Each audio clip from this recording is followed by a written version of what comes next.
ಭಾರತ ನೆಲದಲ್ಲಿ ಹುಲಿ, ವಿದೇಶಿ ನೆಲದಲ್ಲಿ ಇಲಿ ಅನ್ನೋ ರೀತಿಯಾದಂಥ ಪರಿಸ್ಥಿತಿ ಇದೆ. ಭಾರತದಂಥ ಫ್ಲ್ಯಾಟ್ ಪಿಚ್ಗಳಲ್ಲಿ ಅದ್ಭುತವಾಗಿ ಪ್ರದರ್ಶನ ಮಾಡ್ತಿರುವಂಥ ಟೀಮ್ ಇಂಡಿಯಾ T20 ಮ್ಯಾಚ್ಗಳಲ್ಲಿ ವಿದೇಶಿ ನೆಲದಲ್ಲಿ ಬೌನ್ಸಿ ಟ್ರ್ಯಾಕ್ಗಳಲ್ಲಿ ನಿಮಗೆ ಶಾರ್ಟ್ ಪಿಚ್ ಬಾಲ್ಗಳಿಗೆ ಫೇಸ್ ಮಾಡಲಾಗದೆ ಔಟ್ ಆಗ್ತಾ ಸತತವಾಗಿ ಟೀಮ್ ಇಂಡಿಯಾದ ಬ್ಯಾಟ್ಸ್ಮನ್ಗಳು ಸೋಲನ್ನು ಅನುಭವಿಸ್ತಾ ಇದ್ದಾರೆ. ಟೀಮ್ ಇಂಡಿಯಾದ ಬೌಲರು ಕೂಡ ಅದೇ ಸಮರ್ಪಕವಾಗಿ ಫ್ಲ್ಯಾಟ್ ಪಿಚ್ಗಳಂದರೆ ಅದ್ಭುತವಾದಂಥ ಬೌಲಿಂಗ್ ಮಾಡ್ತಾಯಿದ್ರು. ಆದರೆ ಬೌನ್ಸಿ ಪಿಚ್ಗಳಲ್ಲಿ ಹೇಳಿಕೊಳ್ಳುವಂಥ ಸಾಧನೆಯನ್ನು ಮಾಡಿದೆ ಟೀಮ್ ಇಂಡಿಯಾ ಒಂದಲ್ಲ ಎರಡಲ್ಲ ಕಳೆದ 7 ಮ್ಯಾಚಲ್ಲಿ 6 ಮ್ಯಾಚ್ ಸೋಲನ್ನು ಅನುಭವಿಸಿದೆ. ಐರ್ಲೆಂಡ್ ವಿರುದ್ಧ 2 ಮ್ಯಾಚ್ ಸತತವಾಗಿ ಸೋಲನ್ನು ಅನುಭವಿಸಿದೆ. ಕ್ರಿಕೆಟ್ ಇಶ್ಯೂ ಅದು. ಮೊದಲ ಮ್ಯಾಚಲ್ಲಿ ತುಂಬ ಹೀನವಾಗಿ ಸೋಲನ್ನು ಅನುಭವಿಸ್ತು. 2ನೇ ಮ್ಯಾಚ್ ವಿರೋಚಿತ 1 ರನ್ನಿಂದ ಸೋಲನ್ನು ಅನುಭವಿಸ್ಬೇಕಾಯಿತು ಟೀಮ್ ಇಂಡಿಯಾ. ಅದು ಟೀಮ್ ಇಂಡಿಯಾದ ಬ್ಯಾಟ್ಸ್ಮನ್ಗಳು, ಬೌಲರು, ಆಲ್ರೌಂಡರ್ ನೋಡಿದರೆ ಈ ಹಿಂದೆ T20 ವರ್ಲ್ಡ್ ಕಪ್ಪನ್ನು ಗೆದ್ದಂಥ ಟೀಮ್ ಪ್ಲೇಯರ್ಸ್ ಅವರೆಲ್ಲರೂ ಕೂಡ. ಆದರೆ ವಿದೇಶಿ ನೆಲದಲ್ಲಿ ನಾವು ಏನು ಅನ್ನೋದನ್ನು ಮತ್ತೊಂದು ಸರಿ ಸಾಬೀತುಪಡಿಸಲಿಕ್ಕೆ ಪ್ರಯತ್ನ ಪಟ್ಟಿದ್ದಾರೆ. ಬಟ್ ಅದು ಆಗಿಲ್ಲ. ನಾವು ಫ್ಲ್ಯಾಟ್ ಪಿಚ್ಗಳಲ್ಲಿ ಮಾತ್ರ ಅದ್ಭುತವಾದಂಥ ಪರ್ಫಾರ್ಮೆನ್ಸ್ ಕೊಡ್ತೀವಿ. ಓವರ್ಸೀಸ್ ಪಿಚ್ಗಳಲ್ಲಿ, ಬೌನ್ಸಿ ಪಿಚ್ಗಳಲ್ಲಿ ನಮ್ಮ ಆಟ ಅಷ್ಟು ಚೆನ್ನಾಗಿಲ್ಲ ಅನ್ನೋದನ್ನು ಮತ್ತೊಂದು ಸರಿ ಸಾಬೀತುಪಡಿಸುವಂಥ ಕಾರ್ಯವನ್ನು ಮಾಡಿದ್ದಾರೆ. ಇನ್ನು ಇಂಗ್ಲೆಂಡ್ ಸೀರೀಸ್ ವಿರುದ್ಧ ಅದನ್ನು ಅದ್ಭುತವಾಗಿ ಬ್ಯಾಟಿಂಗ್ ಮಾಡ್ತಾರೆ, ಒಳ್ಳೆ ಆಲ್ರೌಂಡ್ ಪ್ರದರ್ಶನ ಸಿಗುತ್ತೆ, ಅದ್ಭುತವಾದಂಥ ಬೌಲಿಂಗ್ ನಿರೀಕ್ಷೆಯನ್ನು ಮಾಡಿದರು. ಬಟ್ ಅದು ಹುಸಿ ಆಯಿತು. 5 ಮ್ಯಾಚಲ್ಲಿ 4 ಮ್ಯಾಚ್ ಸತತವಾಗಿ ಸೋಲನ್ನು ಅನುಭವಿಸಿದೆ. ಇನ್ನೊಂದು ಮ್ಯಾಚು ಸೋಲು ಇಲ್ಲ, ಗೆಲ್ಲೂ ಇಲ್ಲ. ಯಾಕೆ ಅಂದರೆ ಮಳೆ ಬಂದು ಮ್ಯಾಚ್ ಅಡ್ಡಿ ಆಯಿತು. ಇಲ್ಲದೆ ಹೋದರೆ ಬಹುಶಃ ಮೊದಲ ಮ್ಯಾಚು ಕೂಡ ಟೀಮ್ ಇಂಡಿಯಾ ಸೋಲ್ತಾ ಇತ್ತು. ಈಗ ಯಾಕಂದರೆ ಟೀಮ್ ಇಂಡಿಯಾ ಹೊಡೆದಿದ್ದು 190 ರನ್ನ ಈಸಿಯಾಗಿ ಹೊಡಿತಾ ಇದ್ರು ಇಂಗ್ಲೆಂಡ್ನ ಬ್ಯಾಟ್ಸ್ಮನ್ಗಳು. ಆ ರೀತಿಯಾದಂಥ ಅದ್ಭುತ ಫಾರ್ಮಲ್ಲಿದ್ದರು ಮತ್ತು ತವರು ನೆಲದ ಅವರಿಗೆ ಪ್ಲಸ್ ಪಾಯಿಂಟ್ ಅಂತೂ ಸಹಜವಾಗಿಯೇ ಇತ್ತು. ಬಟ್ ಟೀಮ್ ಇಂಡಿಯಾದ T20 ಕಳೆದ 1.5 ವರ್ಷದಿಂದನೂ ಕೂಡ ಅದ್ಭುತವಾದಂಥ ಸಾಧನೆ ಮಾಡಿದರು. ಇಡೀ ವರ್ಲ್ಡಲ್ಲಿ ನಂಬರ್ 1 ರ್ಯಾಂಕಿಂಗಲ್ಲಿದ್ದು team India. Suryakumar Yadav performance ಚೆನ್ನಾಗಿಲ್ಲದೆ ಇರ್ಬೋದು, ಆದರೆ ಆ್ಯಸ್ ಎ ಕ್ಯಾಪ್ಟನ್ ಆಗಿ ಅದ್ಭುತವಾದಂಥ ಬ್ಯಾಟಿಂಗನ್ನು, ಅದ್ಭುತವಾದಂಥ ಕ್ಯಾಪ್ಟನ್ಸಿಯನ್ನು ಮಾಡ್ತಾಯಿದ್ರು. ಈ ಕಾರಣಕ್ಕಾಗಿ ಚಾಂಪಿಯನ್ಸ್ ಟ್ರೋಫಿ ಇರ್ಬೋದು, T20 ವರ್ಲ್ಡ್ ಕಪ್ ಇರ್ಬೋದು, ಎರಡನ್ನೂ ಕೂಡ ಗೆಲ್ಲುವಂಥ ಕಾರ್ಯವನ್ನು ಮಾಡಿದ್ರು, ಟ್ರೋಫಿಯನ್ನು ಮುಡಿಗೇರಿಸ್ಕೊಟ್ರು. But Suryakumar Yadav as a batting ಹೇಳಿಕೊಳ್ಳುವಂಥ ಬ್ಯಾಟಿಂಗ್ ಮಾಡದೇ ಇರೋ ಕಾರಣಕ್ಕಾಗಿ, IPL ಸೀಸನ್ನಲ್ಲೂ ಕೂಡ ಹೇಳಿಕೊಳ್ಳುವಂಥ ಪರ್ಫಾರ್ಮೆನ್ಸ್ ಇಲ್ಲದೇ ಇರೋ ಕಾರಣಕ್ಕಾಗಿ ಐರ್ಲ್ಯಾಂಡ್ ಮತ್ತು ಇಂಗ್ಲೆಂಡ್ ಸೀರೀಸ್ ವಿರುದ್ಧ ಶ್ರೇಯಸ್ ಅಯ್ಯರ್ಗೆ ಕ್ಯಾಪ್ಟನ್ಸಿ ಅವಕಾಶವನ್ನು ಮಾಡಿಕೊಟ್ರು. ಖಂಡಿತವಾಗಿ ಕೂಡ ಅವರಿಗೆ ಸಿಗಲೇಬೇಕಾಗಿದ್ದು. ಸರ್ಪಂಚ್ ಅಂತೇಳಿ ಫೇಮಸ್ ಆದಂಥ ಶ್ರೇಯಸ್ ಅಯ್ಯರ್ ಪಂಜಾಬ್ ಕಿಂಗ್ಸನ್ನು ಯಾವ ರೀತಿಯಾಗಿ ಗೆಲುವಿನ ದಡಕ್ಕೆ ತಂದರು ಅನ್ನೋದು ಎಲ್ರಿಗೂ ಕೂಡ ಗೊತ್ತಿದೆ. ಸೊ ಈ ಹಿನ್ನೆಲೆಯಲ್ಲಿ ಅವ್ರ ಕ್ಯಾಪ್ಟನ್ಸಿಯಲ್ಲಿ ಈ T20 ವರ್ಲ್ಡ್ ಕಪ್ನ ಬ್ಯಾಟ್ಸ್ಮನ್ಸ್ ಏನಿದ್ದಾರೆ, ಬೌಲರ್ಸ್ ಏನಿದ್ದಾರೆ, ಅವರನ್ನೇ ಆ್ಯಡ್ ಮಾಡಿಕೊಂಡ್ರು. ಬೂಮ್ರಾ ಒಂದು ಹೊರತುಪಡಿಸಿ ಉಳಿದಂತೆ ಎಲ್ಲರೂ ಕೂಡ ಇದ್ದರು. ಆ ಅವಕಾಶ ಸಿಗುತ್ತೆ ಅಂತ ಹೇಳಿದ್ರೆ ಐರ್ಲೆಂಡ್ ವಿರುದ್ಧದ 2 ಮ್ಯಾಚು ಸೋಲನ್ನು ಅನುಭವಿಸ್ತು. ಇಂಗ್ಲೆಂಡ್ ವಿರುದ್ಧದ ಮೊದಲ ಮ್ಯಾಚು 190 ರನ್ ಮಾತ್ರ ಹೊಡೆದಿರೋದು, ಬಟ್ ಅದು ರಿಸಲ್ಟೇ ಬರಲಿಲ್ಲ. ಮುಂದಿನ 4 ಮ್ಯಾಚು ಕೂಡ ಸೋಲು. ಅದು ಯಾವ ರೀತಿ ಸೋಲು ಅಂದರೆ ತುಂಬ ಹೀನಾಯವಾದಂಥ ಸೋಲನ್ನು ಕೂಡ ಎದುರಿಸ್ಬೇಕಾಯಿತು. ಭಾರತದ ಬೌಲರ್ಗಳಂತೂ ಇಂಗ್ಲೆಂಡ್ ಬ್ಯಾಟ್ಸ್ಮನ್ಗಳು ಆಡಿದಂಥ ರೀತಿ ನೋಡ್ತಾ ಹೋದರೆ ಎಂಥ ಬೌಲಿಂಗ್ ಮಾಡ್ತಾರೆ ಅಂತೇಳಿ. ಇದೇ ಬೌಲರ್ಗಳು ನಿಮ್ಗೆ ಅಕ್ಷರ್ ಪಟೇಲ್ ಇರ್ಬೋದು, ವರುಣ್ ಚಕ್ರವರ್ತಿ ಇರ್ಬೋದು, ಎಂತೆಂಥ ಬೌಲರ್ಗಳೆಲ್ಲರೂ ಕೂಡ ಹೀನಾಯವಾಗಿ ಅತಿ ಹೆಚ್ಚು ರನ್ ನೋಡಿಸ್ಕೊಳ್ಳೋ ಮೂಲಕ ಸಾಕಷ್ಟು ದುಬಾರಿ ಬೌಲರ್ ಅಂತಲೂ ಕೂಡ ಎನಿಸ್ಕೊಂಡ್ರು. ಸೊ ಈ ಮೂಲಕ ಗೌತಮ್ ಗಂಭೀರ್ ಎಕ್ಸ್ಪರಿಮೆಂಟ್ ಮಾಡೋದ್ರಲ್ಲಿ, ಅಥವಾ ಈ ಸ್ಟಾರ್ಡಮ್ ರೀತಿಯಾದಂಥ ಆಟಗಾರನ ನಾವು ಆ್ಯಡ್ ಮಾಡೋದಿಲ್ಲ, ಪರ್ಫಾರ್ಮೆನ್ಸ್ ಬೇಸ್ ಮೇಲೇ ಅವ್ರನ್ನ ಸೆಲೆಕ್ಟ್ ಮಾಡ್ತೀವಿ ಅನ್ನೋ ರೀತಿಯಾಗಿ ನಿರ್ಧಾರವನ್ನು ಮಾಡಿದ್ರಲ್ಲ. ಬಟ್ ಸಾಕಷ್ಟು ಎಕ್ಸ್ಪರಿಮೆಂಟ್ಗಳು, ಅತಿಯಾದ ಆತ್ಮವಿಶ್ವಾಸ, ಈ ಮೂಲಕ ಭಾರತದ ಪರಿಸ್ಥಿತಿ ಯಾವ ರೀತಿ ಇದೆ ಅನ್ನೋದಾದರೆ, ಬರೀ 1 ಮ್ಯಾಚ್ ಆಡಲಿಲ್ಲ, 2 ಮ್ಯಾಚ್ ಆಡಲಿಲ್ಲ ಅಂದರೆ ಆ ಬ್ಯಾಟ್ಸ್ಮನ್ನ ತೆಗೆಯೋದು, 2 ಮ್ಯಾಚ್ ಪರ್ಫಾರ್ಮೆನ್ಸ್ ಸಿಗಲಿಲ್ಲ, ಒಳ್ಳೆ ಬೌಲಿಂಗ್ ಮಾಡಲಿಲ್ಲ ಅನ್ನೋದಾದರೆ ಅವರನ್ನು ತೆಗೆಯೋದು, ಆಲ್ರೌಂಡ್ ಪ್ರದರ್ಶನ ಕೊಡಲಿಲ್ಲ ಅನ್ನೋ ಕಾರಣಕ್ಕಾಗಿ ಬೇರೆ ಬೇರೆ ಬೇರೆ ಬೇರೆ ರೀತಿಯಾಗಿ ಬ್ಯಾಟ್ಸ್ಮನ್, ಬೌಲರ್ಗಳು, ಆಲ್ರೌಂಡರ್ನ ಚೇಂಜಸ್ ಮಾಡ್ತಾನೆ ಹೋದರೆ ಇನ್ನೇನಾಗತ್ತೆ. ಕೆಲವು ಬ್ಯಾಟ್ಸ್ಮನ್ಗಳಿಗೆ ಮಾತ್ರ ಈ ಅವಕಾಶವನ್ನು ಮಾಡಿಕೊಡಲೇ ಇಲ್ಲ. ವೈಸ್ ಕ್ಯಾಪ್ಟನ್ನಾಗಿ ಈ ಹಿಂದೆ ಇದ್ದಿದ್ದು ಅಕ್ಷರ್ ಪಟೇಲ್, ಈ ಸಾರಿ ವೈಸ್ ಕ್ಯಾಪ್ಟನ್ ಆಗಿರೋದು ತಿಲಕ್ ವರ್ಮಾ. ತಿಲಕ್ ವರ್ಮಾ ಕಳೆದ 1 ಮ್ಯಾಚ್, ಐರ್ಲೆಂಡ್ನ 1 ಮ್ಯಾಚ್ ಈ 2 ಮ್ಯಾಚನ್ನು ಹೊರತುಪಡಿಸಿ 7 ಮ್ಯಾಚಲ್ಲಿ ಹೇಳ್ಕೊಳ್ಳುವಂಥ ಸಾಧನೆನೇ ಮಾಡಿಲ್ಲ, ಹೇಳ್ಕೊಳ್ಳುವಂಥ ರನ್ನನ್ನೇ ಗಳಿಸಿಲ್ಲ. ಕನ್ಸಿಸ್ಟೆನ್ಸಿ ತುಂಬಾ ಇಂಪಾರ್ಟೆಂಟ್, ಬಟ್ ಆ ಕನ್ಸಿಸ್ಟೆನ್ಸಿ ಬರಲೇ ಇಲ್ಲ. ಚಾಂಪಿಯನ್ಸ್ ಟ್ರೋಫಿಯಲ್ಲಿ ಫೈನಲ್ ಮ್ಯಾಚ್ ಆಡಿದಂಥ ರೀತಿ ಇತ್ತಲ್ಲ, ಆ ರೀತಿಯಾದಂಥ ಆಟ ಆಗಲೇ ಇಲ್ಲ. ಈ ಹಿಂದೆ ಸೌತ್ ಆಫ್ರಿಕಾ ಟೂರ್ನಿಯಲ್ಲಿ ಅದ್ಭುತವಾದಂಥ ಬ್ಯಾಟಿಂಗ್ ಮಾಡಿದಂಥ ತಿಲಕ್ ವರ್ಮಾ ಐರ್ಲೆಂಡ್ ವಿರುದ್ಧ ಆಗಲಿ ಅಥವಾ ಇಂಗ್ಲೆಂಡ್ ವಿರುದ್ಧ ಆಗಲಿ ಹೇಳಿಕೊಳ್ಳುವಂಥ ಸಾಧನೆ ಮಾಡಲಿಲ್ಲ, ಕನ್ಸಿಸ್ಟೆನ್ಸಿ ತೋರಿಸಲಿಲ್ಲ. ಸೊ ಇವರಿಗೆ ಇಳಿಸಿ ಬೇರೆ ಅವಕಾಶ ಕೊಡ್ಬೋದಾಗಿತ್ತು. ಆ ಅವಕಾಶ ಕೊಡುವಂಥ ಕಾರ್ಯವನ್ನೇ ಮಾಡಲಿಲ್ಲ. ಎಕ್ಸ್ಪರಿಮೆಂಟ್ ಮಾಡಿದ್ದು ಸಂಜು ಸ್ಯಾಮ್ಸನ್ ವಿರುದ್ಧ, ವೈಭವ್ ಸೂರ್ಯವಂಶಿ ವಿರುದ್ಧ. ಯಾರನ್ನು ಆಡಿಸ್ಲಿ, ಯಾರನ್ನ ಬಿಡಲಿ ಅನ್ನೋ ರೀತಿಯಾದಂಥ ಪರಿಸ್ಥಿತಿ ನಿರ್ಮಾಣ ಆಗಿತ್ತು. ಆ ಕಾರಣಕ್ಕಾಗಿ ಎಲ್ಲರಿಗೂ ಅವಕಾಶವನ್ನು ಕೊಡಬೇಕು ಅಂಥೇಳಿ 2 ಮ್ಯಾಚ್ ಆಡಲಿಲ್ಲ ಅನ್ನೋ ಕಾರಣಕ್ಕಾಗಿ ವೈಭವ್ ಸೂರ್ಯವಂಶಿನ ತೆಗೆದು ನೀವು ಮತ್ತೆ ಸಂಜು ಸ್ಯಾಮ್ಸನ್ಗೆ ಅವಕಾಶ ಕೊಡೋದು, ಸಂಜು ಸ್ಯಾಮ್ಸನ್ ಆಡಲಿಲ್ಲ ಅನ್ನೋ ಕಾರಣಕ್ಕಾಗಿ ವೈಭವ್ ಸೂರ್ಯವಂಶಿಗೆ ಅವಕಾಶವನ್ನು ಕೊಡೋದು, ಬಾಲರ್ಗಳನ್ನು ಪದೇ ಪದೇ ರಿಪೀಟಾಗಿ ಚೇಂಜ್ ಮಾಡುವಂಥ ಕಾರ್ಯವನ್ನು ಮಾಡಿದ್ರು. ಮೊದಲ ಮ್ಯಾಚಲ್ಲಿ ಪ್ರಸಿದ್ಧ ಕೃಷ್ಣನ ಆಡಿಸಿದ್ರೆ ಅದಾದಮೇಲೆ ಇಂಗ್ಲೆಂಡಲ್ಲಿ ಕೊನೆ ಮ್ಯಾಚಲ್ಲಿ ಪ್ರಸಿದ್ಧ ಕೃಷ್ಣಗೆ ಅವಕಾಶವನ್ನು ಕೊಡ್ತಾರೆ. ಹೀಗೆ ನೀವು ಕನ್ಸಿಸ್ಟೆನ್ಸ್ ಆಗಿ ನೀವು 2-3 ಮ್ಯಾಚ್ ನೀವು 4-5 ಮ್ಯಾಚ್ ಆಡಿಸದೇ ಇದ್ದರೆ ಏನಾಗುತ್ತೆ? ಬಾಲರ್, ಬ್ಯಾಟ್ಸ್ಮನ್, ಆಲ್ರೌಂಡರ್ಗೆ ಕಾನ್ಫಿಡೆನ್ಸ್ ಬರಬೇಕು. ನಾನು ಮುಂದಿನ ಮ್ಯಾಚಲ್ಲಿ ಇರ್ತೇನೆ ಇಲ್ಲೋ ಅನ್ನುವಂಥ ಕಾನ್ಫಿಡೆನ್ಸ್ ಇದೆ. ಅವ್ರಿಗೆ ಪ್ರೆಷರ್ ಹಾಕುವಂಥ ಕಾರ್ಯನೂ ಕೂಡ ಆಗುತ್ತೆ. ಇಲ್ಲಿ ಸ್ಟಾರ್ಡಮ್ ಇರೋದಿಲ್ಲ, ಸ್ಟಾರ್ಗಿರಿ ಯಾವುದಕ್ಕೂ ಕೂಡ ನಾವು ಕ್ಯಾರೆ ಅನ್ನೋದಿಲ್ಲ.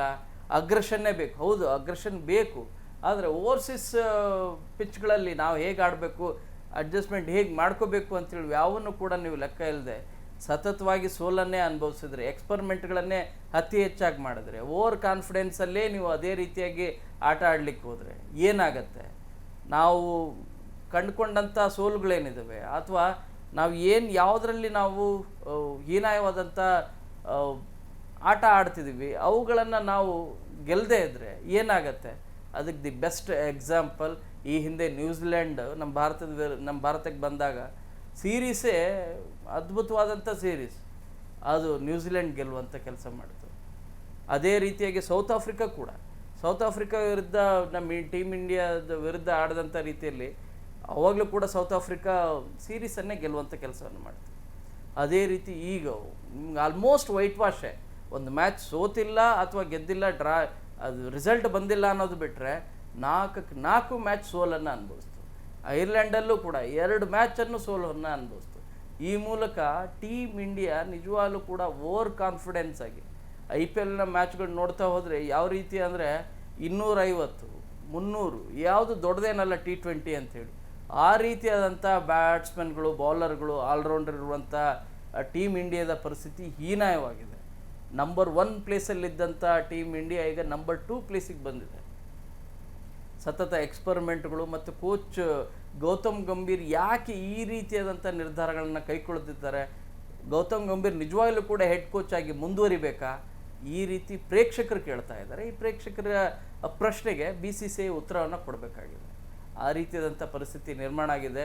ಯಾಕಂದರೆ ಭಾರತದಲ್ಲಿ ಕ್ರಿಕೆಟ್ ಪ್ರತಿಯೊಬ್ಬರು ಕೂಡ ಇಷ್ಟಪಡ್ತಾರೆ, ಪ್ರತಿಯೊಬ್ಬರು ಕೂಡ. ವಿದೇಶಗಳಲ್ಲಿ, ಬೇರೆ ಬೇರೆ ಯುರೋಪ್ ಕಂಟ್ರೀಸ್ಗಳಲ್ಲಿ ಫುಟ್ಬಾಲ್ ಹೇಗೆ ನಿಜವಾಗ್ಲೂ ಕೂಡ ಜನಮಾನಸದಲ್ಲಿ ಅದು ತುಂಬಿಡಿದೆ. ಫಿಫಾ ವರ್ಲ್ಡ್ ಕಪ್ನ ಯಾವ ರೀತಿಯಾಗಿ ನೋಡ್ತಾ ಇದ್ದಾರೆ, ಕ್ರೇಜ್ ಇದೆ ಅನ್ನೋದು ಎಲ್ರಿಗೂ ಕೂಡ ಗೊತ್ತಿರುವಂಥ ವಿಚಾರ. ಬಟ್ ನಮ್ಮ ಭಾರತದಲ್ಲಿ ಹಾಗಲ್ಲ. ಕ್ರಿಕೆಟ್ ನಿಜವಾಗ್ಲೂ ಕೂಡ ಅದನ್ನು ಆರೈಸೋರೇ ಅತಿ ಹೆಚ್ಚಿನ ಸಂಖ್ಯೆಯಲ್ಲಿರೋದು. ಬಾಲ್ ಟು ಬಾಲ್ ನೋಡುವಂಥ ಸಾಕಷ್ಟು ಲಕ್ಷಾಂತರ ಕೋಟ್ಯಂತರ ಅಭಿಮಾನಿಗಳಿದ್ದಾರೆ.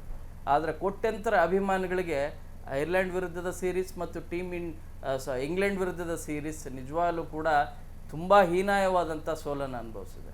ಎಲ್ಲರ ಎಕ್ಸ್ಪೆಕ್ಟೇಷನ್ ಇದ್ದಿದ್ದು ವೈಭವ್ ಸೂರ್ಯವಂಶಿಗೆ ಒಳ್ಳೆ ಅವಕಾಶ ಸಿಗುತ್ತೆ, ಯಾಕಂದರೆ ಇಂಟರ್ನ್ಯಾಷನಲ್ ಕ್ರಿಕೆಟ್ ಪಾದಾರ್ಪಣೆ ಮಾಡ್ತಾರೆ ಅಂಥೇಳಿ ಐರ್ಲೆಂಡಲ್ಲಿ ಎಲ್ಲರೂ ಕೂಡ ಅಂದ್ಕೊಂಡಿದ್ರು. ಬಟ್ ಆಗಲಿಲ್ಲ. ಇಂಗ್ಲೆಂಡ್ ವಿರುದ್ಧ ಪಾದಾರ್ಪಣೆ ಕೊಟ್ಟಿದ್ದು 3 ಅವಕಾಶ, ಅದನ್ನು ಸದುಪಯೋಗ ಪಡಿಸ್ಕೊಂಡಿಲ್ಲ. 3 ಮ್ಯಾಚಿಗೆ ನೀವು ತೂಗಿ ಅಳಿಲಕ್ಕಾಗತ್ತಾ? ಖಂಡಿತವಾಗಿ ಕೂಡ ಆಗೋದಿಲ್ಲ. ಈ ರೀತಿಯಾಗಿ ಒಂದು ಮ್ಯಾಚಲ್ಲಿ ಆಡಿದಂಥ ಟೀಮ್ 11ನ ಬ್ಯಾಟ್ಸ್ಮನ್ಗಳು, ಬೌಲರ್, ಆಲ್ರೌಂಡರ್ ಮುಂದಿನ ಮ್ಯಾಚಲ್ಲಿ ಇರ್ತೀವ ಇಲ್ಲ ಅನ್ನುವಂಥ ಕಾನ್ಫಿಡೆನ್ಸ್ ಇಲ್ಲದೆ ಇರುವಂಥ ಪರಿಸ್ಥಿತಿ ನಿರ್ಮಾಣ ಆಯಿತು. ಈ ರೀತಿ ಆದರೆ ನಿಜವಾಗ್ಲೂ ಕೂಡ ಒಂದು ಟೀಮನ್ನು ಕಟ್ಟೋದು ಅಷ್ಟು ಸುಲಭದ ಮಾತಲ್ಲ. ರೋಹಿತ್ ಶರ್ಮಾ ಚಾಂಪಿಯನ್ಸ್ ಟ್ರೋಫಿಯನ್ನು ಗೆದ್ದರು, ಅವರನ್ನು ಹೊರಗಡೆ ಇಡುವಂಥ ಕಾರ್ಯ ಆಯಿತು.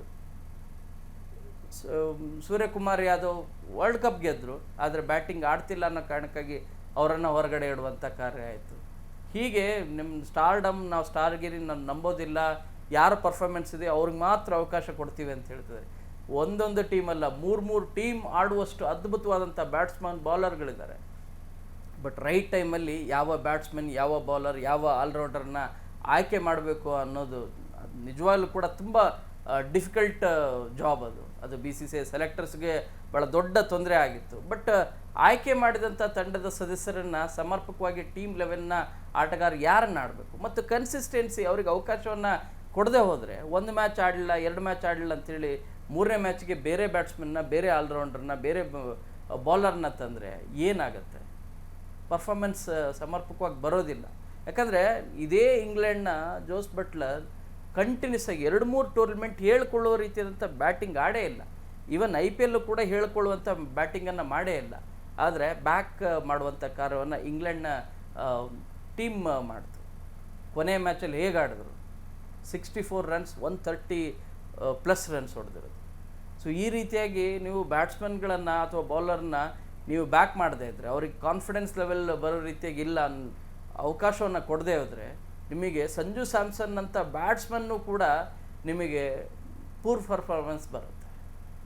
ನಿಮ್ಗೆ ವೈಭವ್ ಸೂರ್ಯವಂಶಿಯಿಂದ ಎಕ್ಸ್ಪೆಕ್ಟ್ ಮಾಡಿದ್ದು ಎಲ್ಲರೂ ಕೂಡ ಏನಂದರೆ ಅವಕಾಶ ಕೊಡಿ ಅಂಥೇಳಿ. ಅವಕಾಶ ಕೊಟ್ಟಿದ್ದು 3 ಮ್ಯಾಚಿಗೆ ನೀವು ಡಿಸೈಡ್ ಮಾಡೋಕ್ಕಾಗತ್ತಾ? ಖಂಡಿತವಾಗಿ ಕೂಡ ಇಲ್ಲ. ಈ ರೀತಿಯಾಗಿ ಭಾರತದ ಬ್ಯಾಟ್ಸ್ಮನ್, ಬೌಲರ್ ಪ್ರತಿಯೊಬ್ಬರನ್ನು ಕೂಡ 2-3 ಮ್ಯಾಚ್ಗೆ ನೀವು ತೂಗು ಎಳೆಯುವಂಥ ಕಾರ್ಯವನ್ನು ಮಾಡಿದ್ರೆ ಖಂಡಿತವಾಗಿ ಕೂಡ ಟೀಮನ್ನು ಕಟ್ಟೋದಕ್ಕಾಗೋದಿಲ್ಲ. ಈ ರೀತಿಯಾದಂಥ ಹೀನಾಯವ ಕಳಪೆ ಪ್ರದರ್ಶನ ಮುಂದುವರಿಯುತ್ತೆ. ಮುಂದೆ ಜಿಂಬಾಬ್ವೆ ತಂಡದ ವಿರುದ್ಧ ಇರೋದು 3 T20 ಮ್ಯಾಚ್, ಅಲ್ಲೂ ಕೂಡ ನಾವು ಜಿಂಬಾಬ್ವೆ ನಾವೇ ಗೆಲ್ತೀವಿ ಅನ್ನೋ ರೀತಿಯಾದಂಥ ಕಾನ್ಫಿಡೆನ್ಸ್ ಬರ್ತಾ ಇದೆ. ಯಾಕಂದರೆ ಇಂಡಿಯಾದ ಪರ್ಫಾರ್ಮೆನ್ಸ್ ಅಷ್ಟು ಕಳಪೆ ಇದೆ. ಈ ರೀತಿಯಾದಂಥ ಪರ್ಫಾರ್ಮೆನ್ಸ್ ಇದೆ IPL ಮ್ಯಾಚಲ್ಲಿ ಅಥವಾ ವರ್ಲ್ಡ್ ಕಪ್ ಗೆದ್ದಂಥ ಸಂದರ್ಭದಲ್ಲಿ ಯಾರಾದರೂ, ಈವನ್ ಇಂಗ್ಲೆಂಡ್ ಟೀಮ್ ಕೂಡ ಹೆದರ್ತಾ ಇತ್ತು. ಸೊ ಈಗೇನಾಗಿದೆ ಸಿಚುವೇಶನ್? ಐರ್ಲೆಂಡ್ ವಿರುದ್ಧನೇ ಇಂಡಿಯಾ ಸೋತಿದೆ, ಇಂಗ್ಲೆಂಡ್ ವಿರುದ್ಧ ಹೀನಾಯವಾಗಿ ಸೋತಿದೆ. ಜಿಂಬಾಬ್ವೆ ಹೇಳ್ತಾ ಇದೆ ನಾವು ಕೂಡ ಗೆಲ್ತೀವಿ, ಏನು ದೊಡ್ಡದೇನಲ್ಲ ಅಂತೇಳಿ. ಈ ರೀತಿಯಾದಂಥ ಕಾನ್ಫಿಡೆನ್ಸ್ ಬರಲಿಕ್ಕೆ ಯಾರ ಕಾರಣ? ನಿಜವಾಗ್ಲೂ ಕೂಡ ಕ್ರಿಕೆಟ್ ಅಭಿಮಾನಿಗಳ ಪ್ರಶ್ನೆ. ಇದಕ್ಕೆ BCCI ಉತ್ತರ ನೀಡಬೇಕು, ಉತ್ತರವನ್ನು ಕಂಡುಕೊಳ್ಬೇಕು. ಯಾಕಂದರೆ ಕ್ರಿಕೆಟನ್ನೇ ದೇವರು ಅಂಥೇಳಿ ನಂಬಿದಂಥ ಕ್ರಿಕೆಟ್ ಅಭಿಮಾನಿಗಳಿಗೆ ಬೇಸರ ಆಗುತ್ತೆ. ಒಂದಲ್ಲ ಎರಡಲ್ಲ, ಕನ್ಸಿಸ್ಟೆಂಟಾಗಿ 6 ಮ್ಯಾಚನ್ನು ಸೋಲೋದು. 6 ಮ್ಯಾಚನ್ನು ಸೋಲೋದಂದರೆ ಅಷ್ಟು ಸುಲಭದ ಮಾತಲ್ಲ, ಅದು T20ಯಲ್ಲಿ. ಯಾಕಂದರೆ ಈ ಹಿಂದೆ ICC ಟೆಸ್ಟ್ ಮ್ಯಾಚ್ಗಳು ಹೀನಾಯವಾಗಿ ಸೋತ್ವಿ, ನಂಬರ್ 1 ಪ್ಲೇಸಲ್ಲಿದ್ವಿ. ಈಗ ಯಾವ ಪ್ಲೇಸಲ್ಲಿ ಬಂದಿದ್ವಿ ಅನ್ನೋದು ಗೊತ್ತಿದೆ. ODIಯಲ್ಲಿ ಸೌತ್ ಆಫ್ರಿಕಾ ವಿರುದ್ಧ ಸೋತ್ವಿ, ಯಾವ ಪ್ಲೇಸಿಗೆ ಬಂದಿದ್ವಿ ಅನ್ನೋದು ಎಲ್ರಿಗೂ ಕೂಡ ಗೊತ್ತಿದೆ. ಬಟ್ T20ಯಲ್ಲಿ ನಾವು ನಂಬರ್ 1 ಇದ್ವಿ, ಈಗ ಆ ಪ್ಲೇಸ್ ಕೂಡ ಈಗ ಕೆಳಗಡೆ ಬಂದಿದೆ, ನಂಬರ್ 2 ಪ್ಲೇಸಲ್ಲಿ ಬಂದಿದೆ. ಸೊ ಈ ರೀತಿ ಆದರೆ ಇನ್ನೇನಾಗುತ್ತೆ? ಕ್ರಿಕೆಟ್ ಅಭಿಮಾನಿಗಳಿಗಂತೂ ಸಹಜವಾಗಿಯೇ ಬೇಸರ ಆಗಿದೆ. ಕ್ಯಾಮರಾ ಕೊಂಡಾಯ ಜೊತೆ ಶರಣು ಹಂಪಿ, ನ್ಯೂಸ್ 18. ನಿರ್ಭೀತ, ನಿಷ್ಪಕ್ಷಪಾತ, ವಿಶ್ವಾಸಾರ್ಹ ಸುದ್ದಿಗಳಿಗೆ ಹೆಸರಾಗಿರುವ ನ್ಯೂಸ್ 18 ಕನ್ನಡ ಈಗ ಆಪ್ನಲ್ಲೂ ಲಭ್ಯವಿದೆ. ದಯವಿಟ್ಟು ಇಲ್ಲಿರುವ QR ಕೋಡ್ನ ಸ್ಕ್ಯಾನ್ ಮಾಡಿಕೊಂಡು ಆಪ್ ಡೌನ್ಲೋಡ್ ಮಾಡೋದಕ್ಕೆ ಮರಿಬೇಡಿ. ನಿಮ್ಮ ಬೆಂಬಲ ಹೀಗೆ ಸದಾ ನಮ್ಮೊಂದಿಗಿರಲಿ. ಧನ್ಯವಾದ.